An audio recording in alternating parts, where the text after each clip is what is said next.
Hello and welcome to Adventures in Venueland, an EVMC podcast.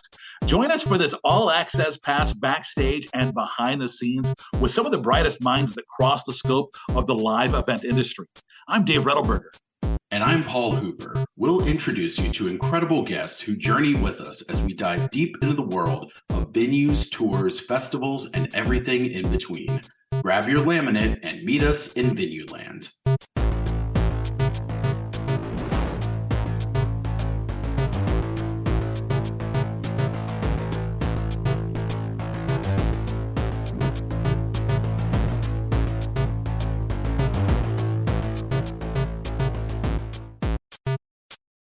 Today's adventure takes us to New York, where we're going to check in with one of my favorite people. For 25 years, she's been traveling the globe, promoting events just about everywhere.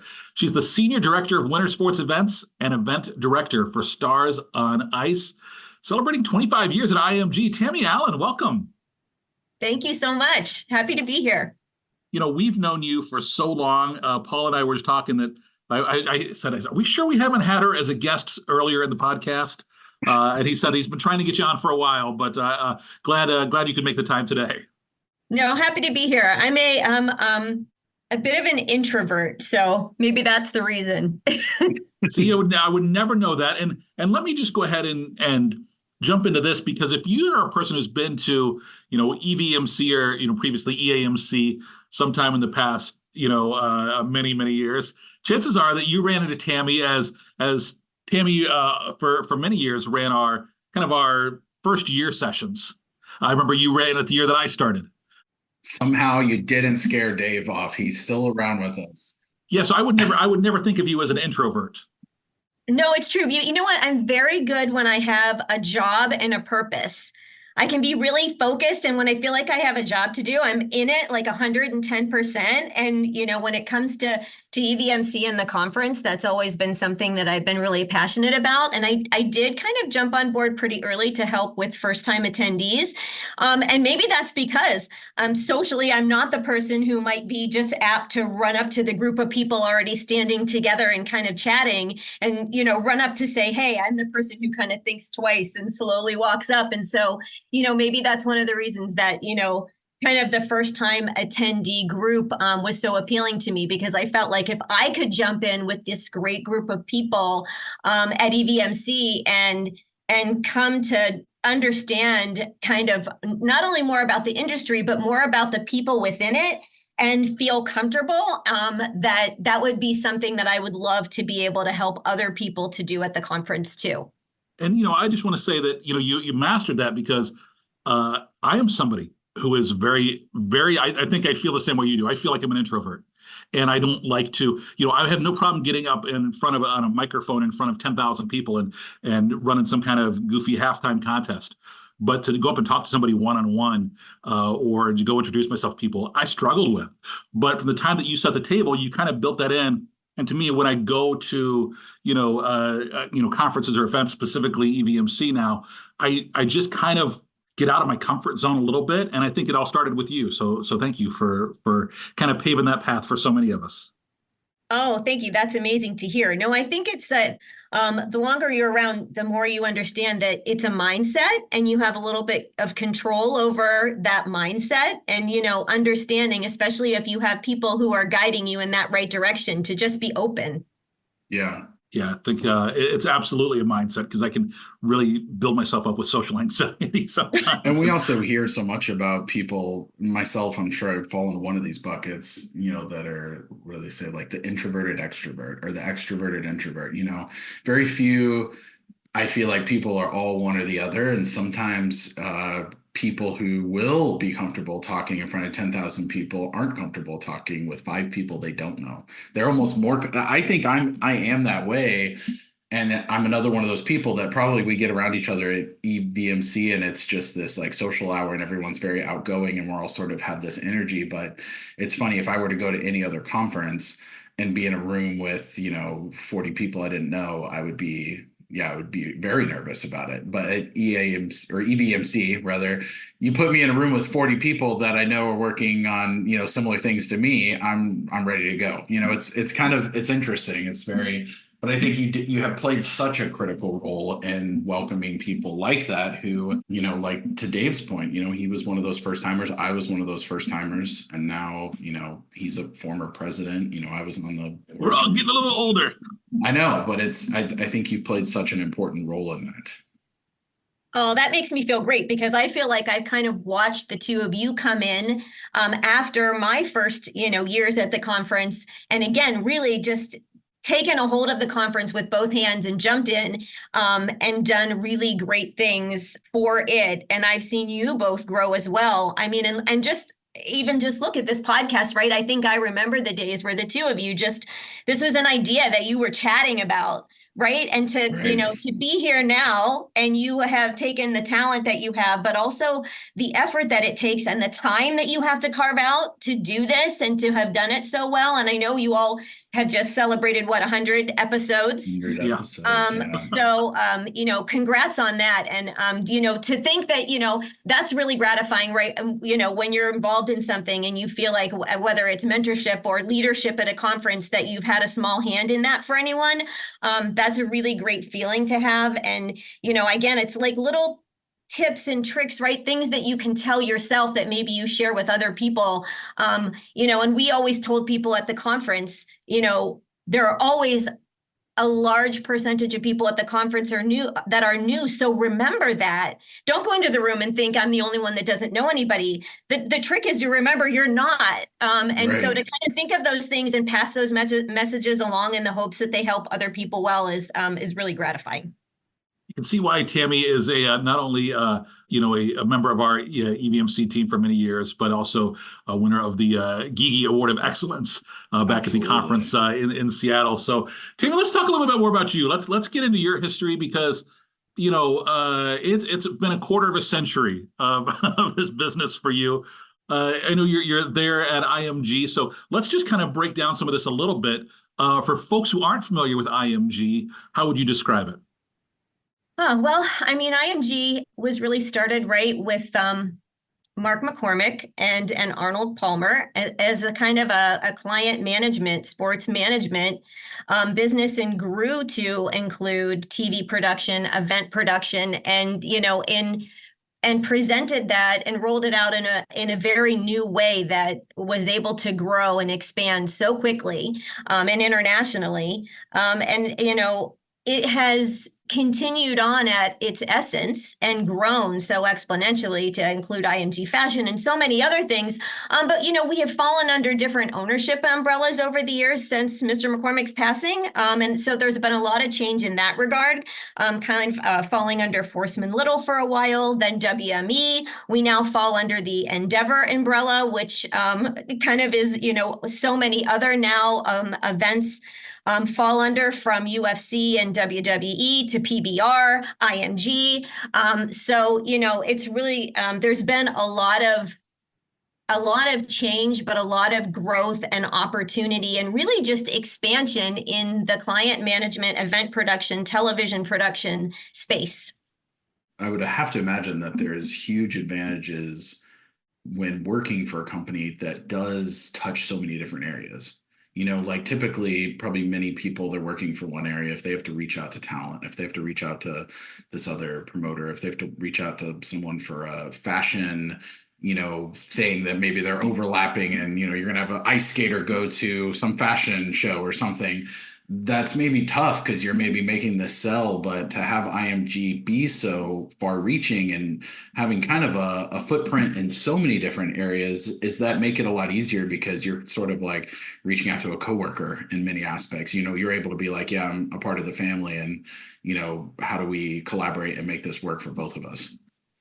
Yeah, absolutely it does. And I think there have been challenges over the years, especially in transition from one move to the next, that have been made. And so new people come in and out, and it's how do you take something that is so all encompassing and that it has so many moving parts and that is in offices all over the world, and how do you create that feeling of synergy and kind of, that everyone's a colleague and all of this opportunity can be a resource for everyone else within it. And I think there have been challenges with that in the past along the way, but particularly in the last 5 years or so. And especially there's been a push in the last couple years that, corporately, they're kind of calling it the flywheel. And that's exactly the essence of what they have been trying to promote and impress upon all of us, is to remember that however small your piece, you're a part of this greater whole. And it's when we are all working together and using each other as resources and funneling opportunities and chatting and sharing ideas together, is when the most opportunity can be created. That's no small ask, right? But it No, makes for sense. sure. Like I said, so many players. But I think, like I said, of late, really, especially because sometimes I feel like, it's really easy to be in your own little world. There's a lot of work to get done. There's deadlines. You get in your little bubble sometimes, right? Sure. So it's Yeah. really nice, particularly when you have, communications and emails and town hall video recordings that, are available to the whole company, where, really the leadership is coming out and saying, remember, this is the broad who we are. Let's collectively maximize this opportunity. I'm glad you talk about that, because I think so often it's a challenge for us. We had, very even just in our building, sometimes we can get so siloed into what we do, and even yesterday we had a meeting where instead of everybody kind of giving updates, we said, hey, let's take a step back and look at our last event, and everybody go around the room and tell us where your struggle point was for your department. And when you understand what other people are struggling with and their other challenges beyond what you're dealing with, it helps you understand how to work with them a little better. And I think way too often we do live in our own little silos, and anything we can do to break out. So it's nice that they encourage that. For sure. Specifically, your world revolves around Stars on Ice. And believe it or not, there's somebody listening right now who has never been to Stars on Ice. So despite all your hard efforts, talk to us about, for that person, tell us a little about Stars on Ice, its history, and your role there. Well, I think, one of the interesting things about the story of Stars on Ice is that it was created by IMG along with Scott Hamilton after he won his Olympic gold medal and really didn't have opportunity or a lot of places to take that talent and work. There were things like ice shows that would be more character driven. There were things like Icecapades, which had more female skaters than males. And he found himself having just achieved, one of his life's dreams and goals, and wasn't sure, what would be next. And they created a platform for, people who had really just, who had become the best of the best, and to take that really kind of to a new space and a performing space. So, I think it's interesting to realize, like so many things in life, that sometimes it's a moment where a door is closing that can present, a really great opportunity. And so that's how it all began. And, like I said, you've referenced, I've been here with IMG since 99 in a lot of different roles. I think that is such an important note, is, seeing something created, sometimes it's like out of necessity, you have ingenuity, or, if there's no path in front of you, you make your own path. And I think for so many of these athletes in so many sports, obviously you have these ones like maybe professional basketball, where there's a pretty easy path, or not an easy path, but a path laid out to where if you're interested in being a professional basketball player, you can follow that from when you're a kid all the way up until your career might end and maybe you're going to Europe or elsewhere. But some of these other sports don't quite have that, and you're seeing some of those grow now. I know a lot of arenas now have a professional, I think it's a professional volleyball team or something like that, and you're seeing arena football and other things. So I love that there was this sort of like realization of, I've just completed this incredible, career, and I've, gone to the Olympics, and what does that look like for me, but also the people that are behind him. It's like, how can I provide this platform for people that are really some of these best athletes in the world, and they're sort of forced into retirement or finding other careers. And I love that it really was born from this sort of need for showcasing these incredible skaters. Absolutely. He absolutely did. You summed it up very well, right? He created a place where these athletes could go and take their career in a different direction, but still follow their passion and to be able to perform. And, now for well over 3 decades, there are skaters from all over the world who have been able to tour the world and continue to do what they love, even though they're no longer an amateur athlete who's competing, at a world or international level. Yeah, and how much does that grow the sport itself too, right? Now you're touring around, you're showcasing to people of all ages, including these little kids that maybe go see a Stars on Ice, and then it inspires them to go to their local, ice center or something, start skating. And then, so it's not only a great thing for I think the skaters themselves, but it really helps, promote the sport and grow it from a much smaller age. Absolutely. And it's been around long enough now that we actually have skaters who have skated in the tour who have told that story, that they were once the kid in the audience. That's great. Yeah. Who, said, Yeah. Mom, I can do that. I want to do that. And then have come back full circle to be in our past and have told that story, which, is a testament, I think, to the brand and what they were able to create all those years ago. Let's talk about that title there, Senior Director of Winter Sports and Event Director. Are those two different jobs kind of combined? I mean, I'm sure there's a lot of crossover, but what does that actually mean? What do you do, Tami? I know it's a bit of a catch-all, right? And I mean that in the best way, right? Because I think when you, as you both know, when you are working in the event industry, it's not a situation where you're able to have a team of people or sometimes even one person to handle each specific task, right? You have a group of people and everybody crosses over to help with all the little pieces and parts in all the ways that they can. I've really had a chance, I think, over the years, and I think it speaks to why I've never gotten bored, having started doing this back in 99 and still to be doing it all these years later, I think is in part because I've been able to touch and work within so many different parts of the industry from, whether it would be creating letters to proofing ad slicks to thinking about grassroots ideas to being on tour, thinking about what group sales means, thinking about what I'm doing in the marketing space, but also being on site for the show and knowing what that means for the operations people, all the little pieces and parts. I booked hotels for the tour, signed hotel contracts.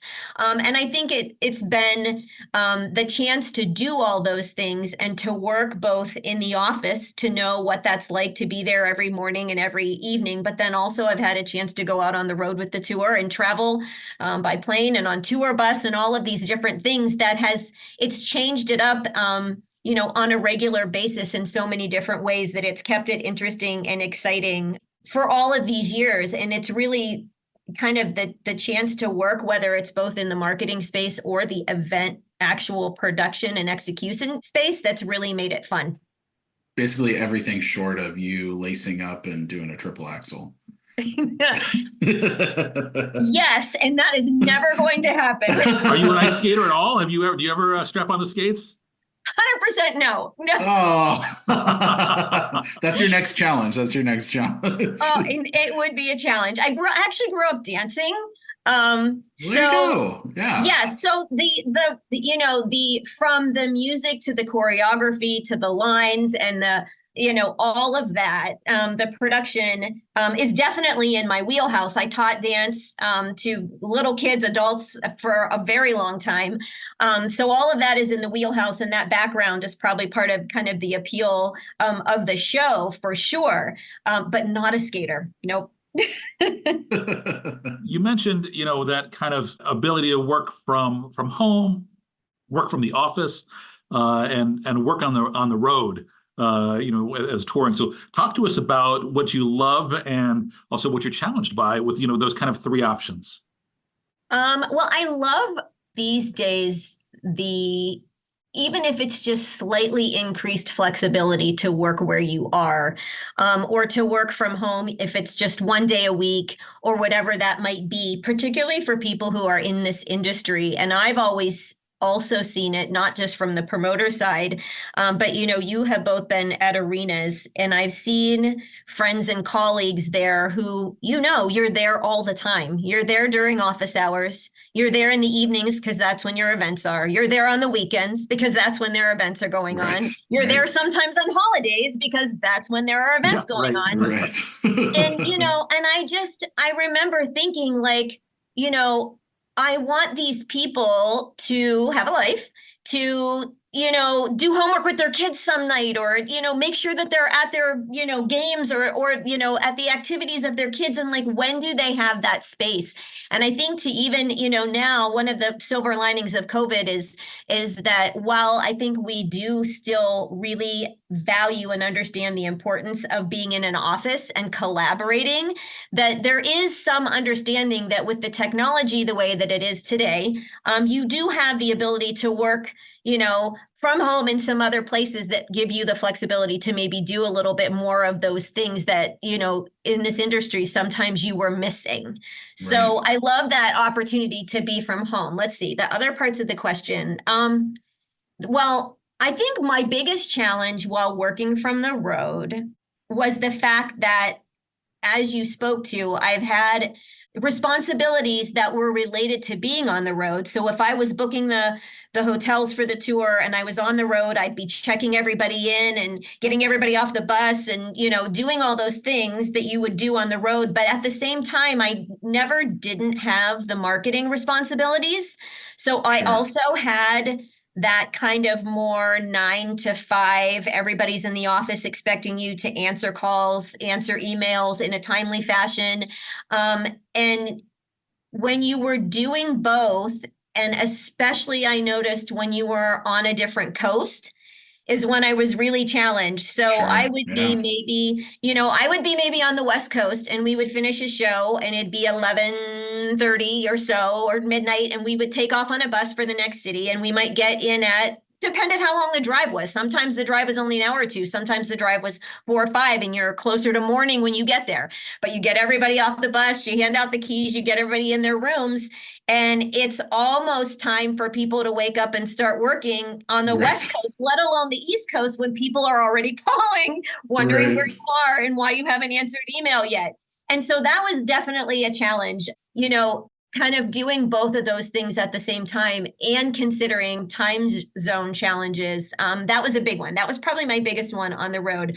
But obviously, the other side of that is really just how interesting it is and how fun it is to travel with a group of people who are fun to be with to so many places that you maybe wouldn't have otherwise ever gone if you weren't doing kind of this, road trip. And we've had tours of various lengths, but there were years where we were doing 60 cities in the US in a couple month period alone.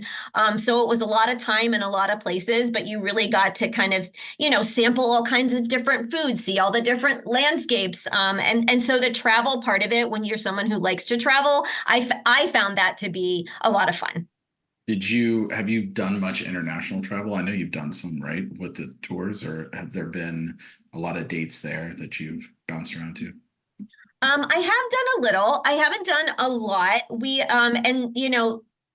The US was the place where the tour was rolled out first, but then it wasn't that long after that it was rolled out in Canada. And that's the place where we maybe do the most travel on an annual basis, is that we're also touring Canada every year. And so they like ice up in Canada, it's absolutely. I've been told. Yeah. No, to go from east to west, it's a beautiful country, and to kind of see the different places and spaces from east to west has been really fun. But we've also, the division can be involved in other events and other things. And there have been shows that have taken us, and certainly skating and the popularity of it has allowed us to travel internationally. One of the places that was really different and really fun to go to, that both Stars goes to, and we had some other events and some dance shows that we worked on, is Japan. So that's been a really cool place to kind of get to know a little better through work. What is it like to market a show in Japan? Obviously it's something do they have a different type of appetite for live events? How are you reaching people? How are you even figuring out where to start?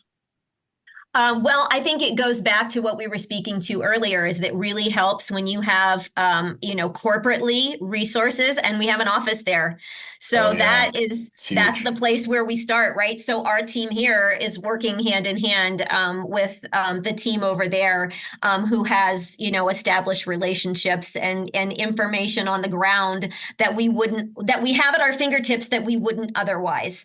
So that's certainly the starting space. And it's really, it's given us a chance, the tour, and especially even skating, it's a bit cyclical, right? And it goes up and down a bit with the Olympic cycle, where Sure. there might be a heightened interest right after, and then it might go down a bit as you come down and gear up for the next, winter or summer games, depending on what sports you're working with. So, being able to take advantage of a market, for example, maybe it's not kind of at its height of popularity that it once was in one country, but it's really selling, really well in another, has, given us some ability to make up in one place, maybe where we're not seeing the sales that we want in another in that same time period. You have spent more than a few years of your life working on Stars on Ice. And as you mentioned, it's obviously just like what is with gymnastics, it's cyclical depending on, obviously the Olympic years are big, or even certain names that are bigger draws at times than others. How do you not, I know that so often, as Paul and I have discussed in the past, we take on the arena as our identity so many times, or our jobs as our identity.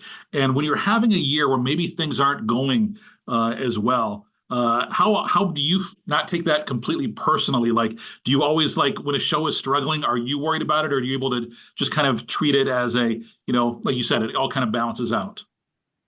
No, it definitely gets to you.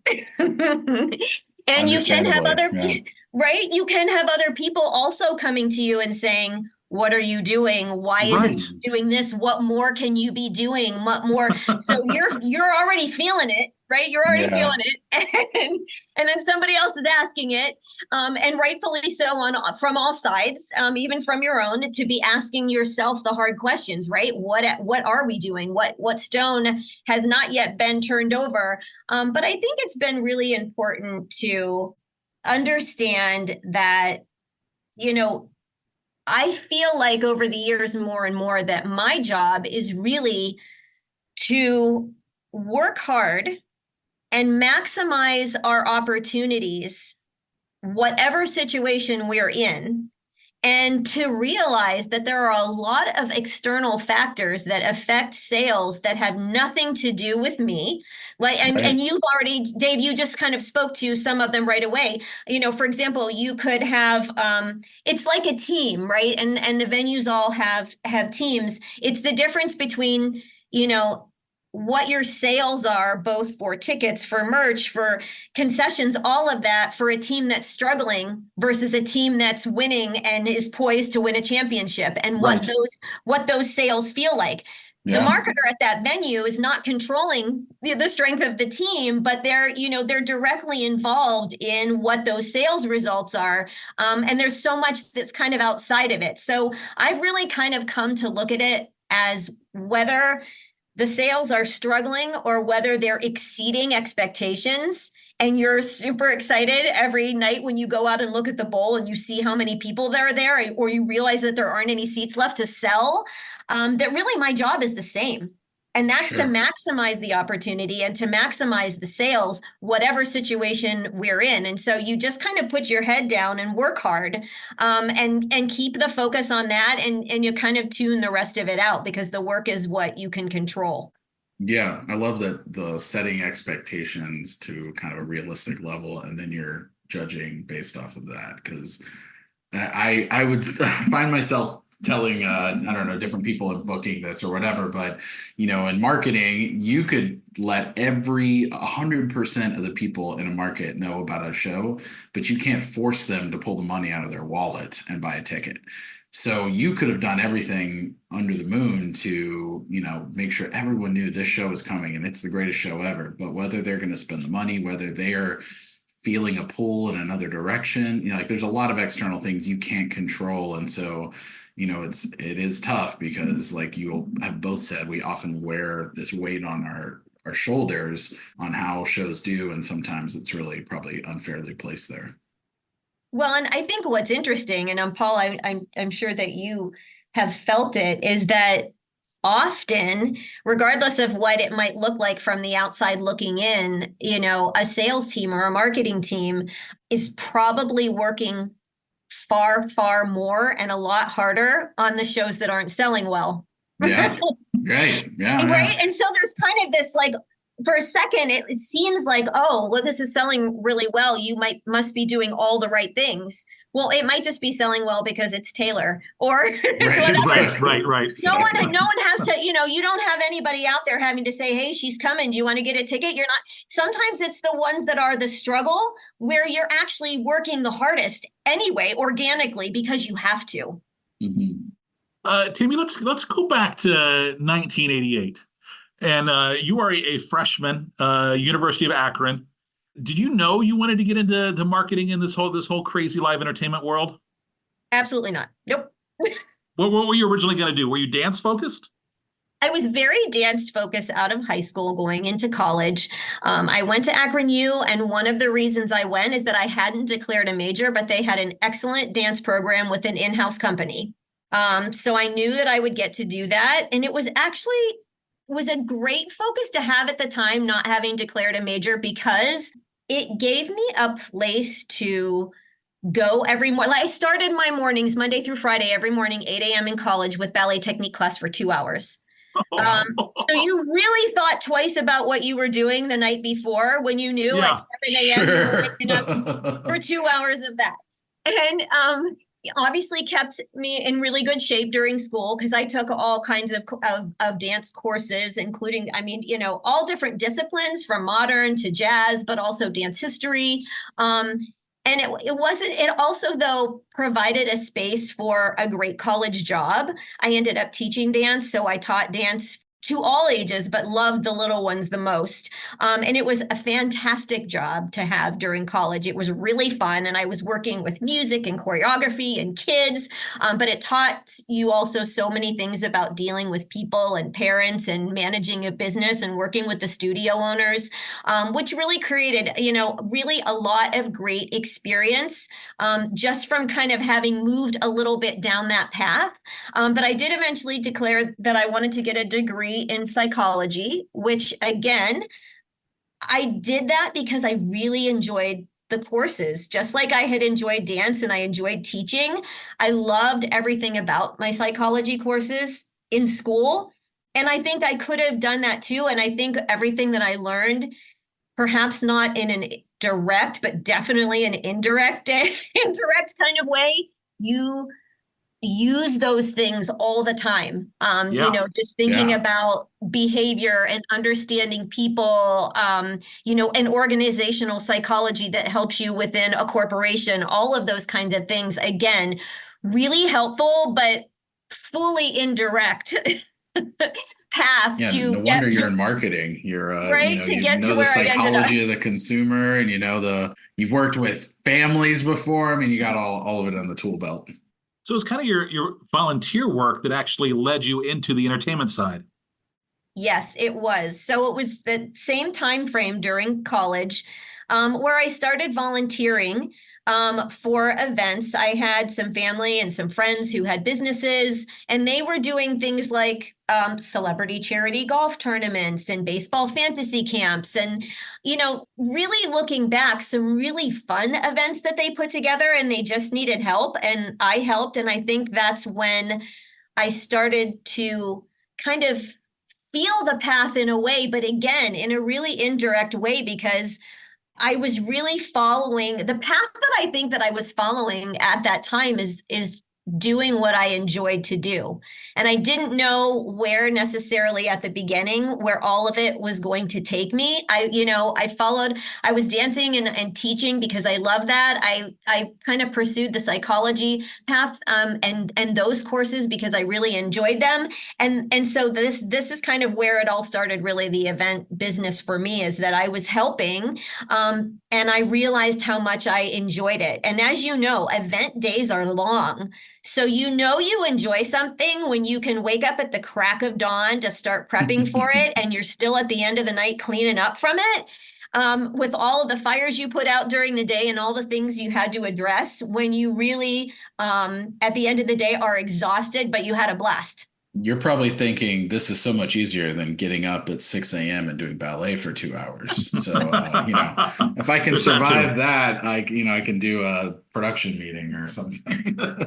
That's right. That's right. And I think, again, it's similar to what I've been able to do here. It's kind of the openness and willingness to want to learn and to do anything. And I think, even just listening to so many of your other podcasts, I definitely think there's this common core of those of us in this business who have had that kind of curiosity and interest and excitement about this industry, where you just jump in with both feet and you'll do whatever it is that needs to be done. And when I started actually not just volunteering, but some of these companies and people that I had been volunteering for, it just kind of organically happened that they started asking me to work. Can you do this? Can you do that? And I distinctly remember doing grassroots marketing at a time when we still had typewriters and we still actually hard mailed people to a mailing list. And I typed labels, hundreds of labels for 10 cents a label. Oh, but that's how that was the business. That was the business.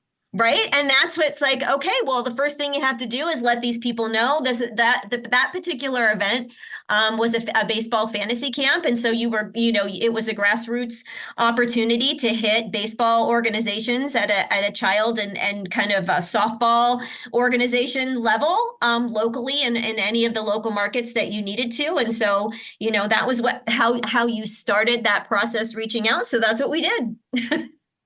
So tell me about how you got involved with IMG.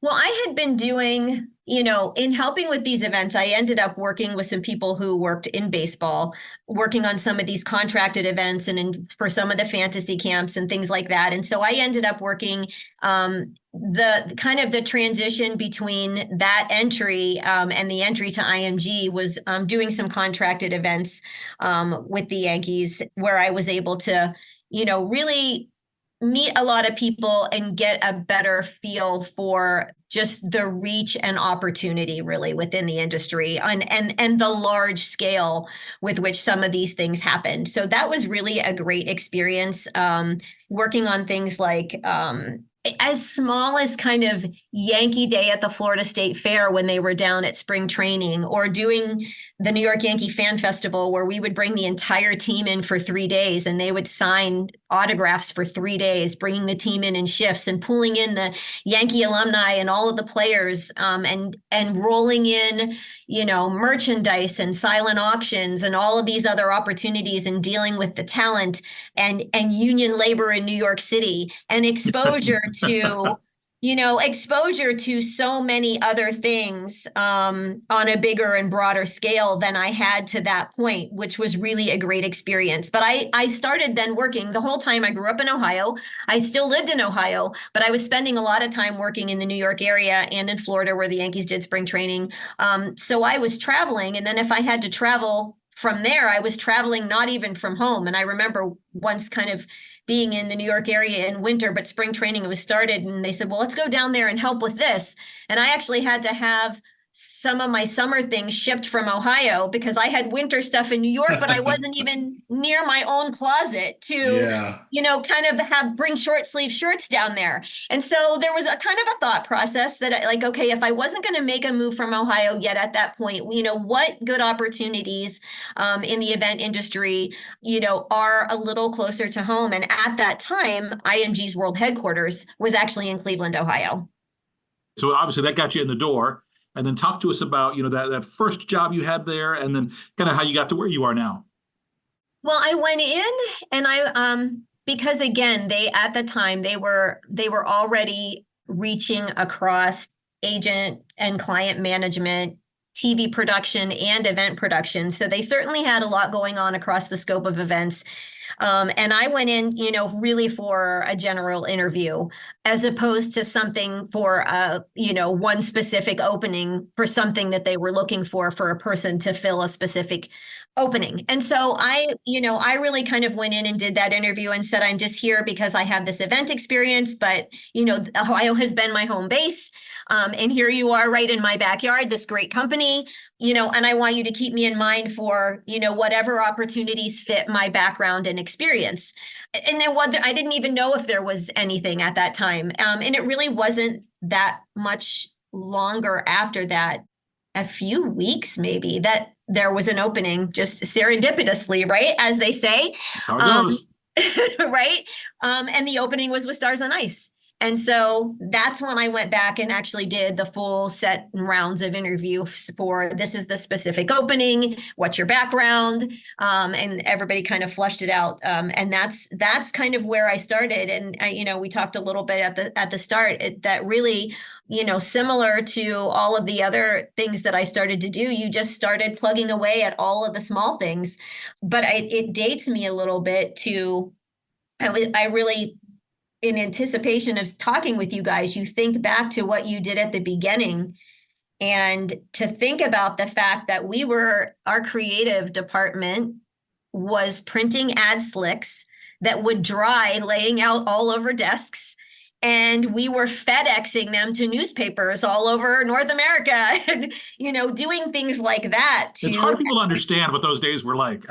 Right? I thought wow, there are people listening that have no idea what it's like. These kids and their new age technology. Right? And the instantaneous ability to click a button and send a digital, formatted ad to someone on the other side of the world is really incredible. But those are the kinds of things that, we were taking tapes, TV spot tapes, and we were FedExing them to TV stations and, all of this kind of in-house work when it started to when you didn't even have yet, the space where all people had computers and followed blogs, let alone social media. So, I think it's been really cool. And again, it speaks to another reason why if you're open to new things and learning, it's not as surprising that you can stay in one space and not get bored, because think of the change that we have all had to embrace, in our jobs by simply the world, making progress and moving at a speed that's so quickly that you have to embrace it or you're somewhat left behind.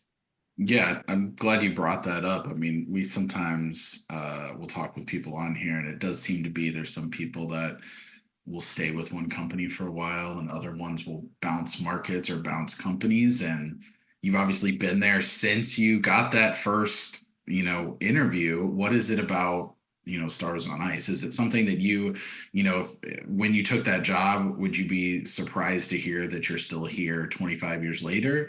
Or is it something that you just, fell in love with over the years and now you're like, I just can't see myself anywhere else? Like, this is such a passion project, and obviously talking to people like Dave and I, and we both have said multiple times that, we love our markets. It's kind of there are people that are kind of more tied to moving markets, and that's totally fine. And other people that are sort of like really happy where they're at and sort of staying and investing in the time in a company or a place. But, what's that reflection been like, having been there?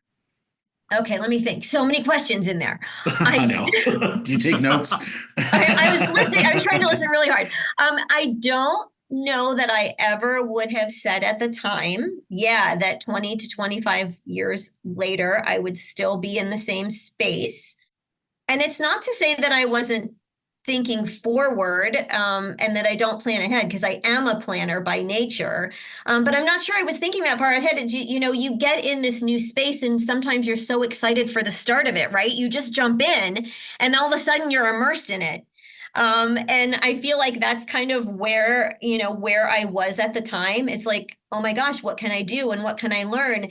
And if I did this, then I could do that. And then if I handled this, I could go there. And, and you just find yourself doing all the things. And when you enjoy the work, that's such a large part of it. But I do feel like then once you kind of establish some roots where you've been planted for the time, but yes, you definitely become a little more tied to what you're working on, and you have this vested interest in in what you're doing, and you come to care about the brand, and not just knowing that your job is to represent it well, but you really care about whether it's represented well and how it's reflected, and what, especially when you work within it and you come to know the people within it, and you see how good those people are and how hard they work. Like, you want other people to know that. You would never want to put anything out in any way that reflected anything other than that. And so, over the years when things have rolled out, and we end up with social media, and then this thing called the hashtag is invented, and you're like, it was really, really easy for me to automatically say, SOI family, that's our hashtag, right? That's our hashtag, because that's who we are. When we're on the road, we treat these people like we're family. We have staff on the road who, you become very close to, and, ultimately it could be a whole nother podcast but I met my husband through this industry, and he also works at this company with this tour. So for our household, I mean, it really, truly, literally, and figuratively becomes part of your family, and you're able to really learn some really cool things about such a diverse group of people when you open it up to not only the people in your office space, but the crew who goes out on the road with you, and the people who design the lights, and the people who know how to run the trucks. And then on top of it, you get to meet these Olympic athletes who, after all these years, are much farther away from my age than when I started in this business. And you're able to, regardless of the fact that now most of them are so much younger than I am, but you hear them speak to young people, and you're able to learn lessons yourself about the questions that little kids will ask these skaters, and the way they talk about navigating their own challenges, and how important that is, and how the landscape of even professional sports and Olympic sports has changed, and the focus has shifted, I think, in such a wonderful way toward understanding that there's the physical aspect, but there's the mental health aspect of all of this. Absolutely. And how do you deal with the challenges of not just physically, and ice skating, I think, has been such a wonderful metaphor to think about this in, but not just physically getting up when you fall, and understanding if you have an injury from that fall, a physical injury, but mentally in life, in skating, in life, how do you physically get up when what just happened is not what you wanted to happen? And I think there are so many opportunities to learn and to be inspired within that it's hard to not be affected in your life by that. Tami, you mentioned your family, your husband, and let's talk about, because I know your family's been a big part of you, and you've done a great job of incorporating them kind of into your obviously your work life with your husband, but your the whole family. So talk to us, give us a little overview of everybody. Well, my husband, obviously, he works in the industry. He does work in stars. He produces the tour. And we have a son who is now a middle schooler, who has therefore grown up in this industry. He was born in November, and I think he was at his first show by December of that same year. And has kind of just by default, in a really cool kind of way, learned by just being around, as you both know, the really fun and cool environment of events, and has been able to learn not only so many different things. He's 12 now, and he will jump in backstage and do anything. He will count merch. He will roll cable for the crew. We had a show about a season ago, we had a show where the truck we had some issues. There were issues that happens, didn't get there in time. He was ripping seams. We were ripping seams out of costumes to resew. It was something that had to be done that day, but we thought we would have all day, but the trucks didn't get there. He wears the headset and listens to everybody make the calls for the spotlights. And so, I love that. it's been really, really fun for us to see him grow and experience this and be a gamer, open to trying and doing. But I think he's also learned a really valuable lesson in what it means to be a part of a team. And when you're whether it's your family or your work family, when the team needs something, everybody jumps in and pitches in together. And it's the kind of the show must go on type mentality, right? But you all just do what needs to be done, no matter what that is. And to kind of see that in action, I don't know. I hope when he grows up, whatever he chooses to do in his life that makes him happy, I hope he's able to look back on some of those times and think that they were both really fun, but also valuable in a way for him. I'm sure he will. Is he an ice skater at all? Did he ever get on the ice? He does not skate either, and maybe that's my fault because If only he would have opportunities. Yeah, right. Well, yes, and the skaters do their best to encourage him and to get him out there on the ice sometimes too.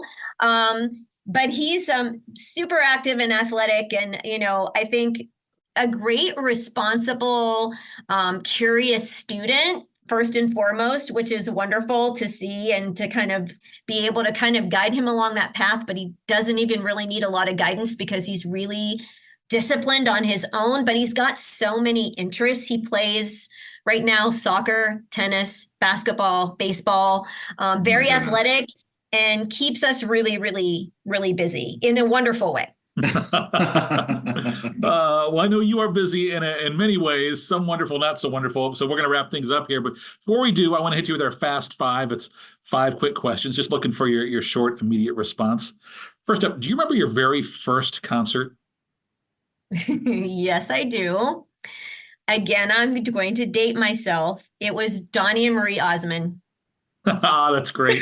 We actually announced a Donny Osmond show just yesterday for our theater. So he's Where still out there on did the you see road. the show? Where was the show at? I believe it might have been, it was definitely in Ohio and perhaps the Richmond Coliseum, which was the home of the Cavs long before where it is now is maybe where it was. But I was so young, really young for a concert experience. So I went with my grandmother, if that doesn't even just put the cherry on the top of the story. Yeah, perfect. Here you go. To date myself, I actually had a lengthy conversation with Marie Osmond one time backstage when she was trying to decide if she was going to build a Twitter account or not. She was trying to decide if this was going to be a thing or not. Well, it's incredible, right? That they're still doing what they're doing. And they're still awesome. It's still a great live show. Do you have an all-time favorite concert? That's a hard one. I'll go with the last one I went to, which was Taylor Swift, just in terms of, right, for the entire, not just the concert, but as an event person, the entire concert experience from appreciating that it started perfectly on time. And we all know what that can mean sometimes for an event night, right? But just not being able to sell enough merch, not being able to make enough of it. She can't make enough of it or have enough of it there to keep it in stock. Same with tickets. You can't print enough tickets for this. And that kind of just the entire pop cultural phenomena that has been, for the last year or so was just kind of a cool thing to be a part of that experience. But what's your favorite home-cooked meal? A rare night when you get to actually sit down with the family, have dinner at home. What's your personal favorite? Italian for sure. Definitely a pasta, perhaps some pizza mixed in there. Definitely has to include dessert though. How about your favorite vacation getaway? Ooh, I love to travel. So that's a big one. Right. Caribbean. Last question for you, and I'm going to mix this one up from our usual just a little bit. You actually somehow are magically granted the powers to do an amazing solo skate.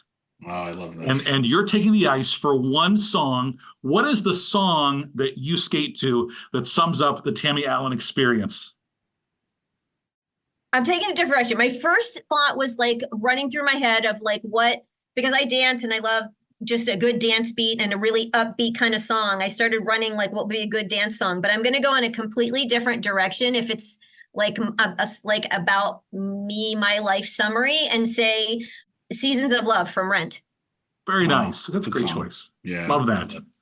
Tami, if people want to follow Stars on Ice or find you out in the internet world these days, plug anything you want to throw out there. Yeah, it's pretty simple for Stars, right? We're, on Facebook and Twitter and Instagram and TikTok, just at Stars and Ice, and website is starsandIce.com, and starsandIce.ca for the other side of the border. And I'm out there, whether it be on social or LinkedIn, at Tami Allen. Just that easy. Tami, thank you so much for making the time today. Always really enjoy talking to you and really getting to know you over the years and everything you've done for EAMC and EVMC. Well, thank you so much for having me. And I look forward to seeing you both in person at the next conference in Denver. Likewise. And a big thanks to everybody for listening to this episode of Adventures in Venueland. Remember, you can subscribe and find more episodes wherever you listen to your favorite podcasts. We do love your 5-star reviews. It helps others find us. Until the next adventure, I'm Dave Rettelberger. And I'm Paul Hooper. Thanks for listening, everyone. We'll see you on the next one.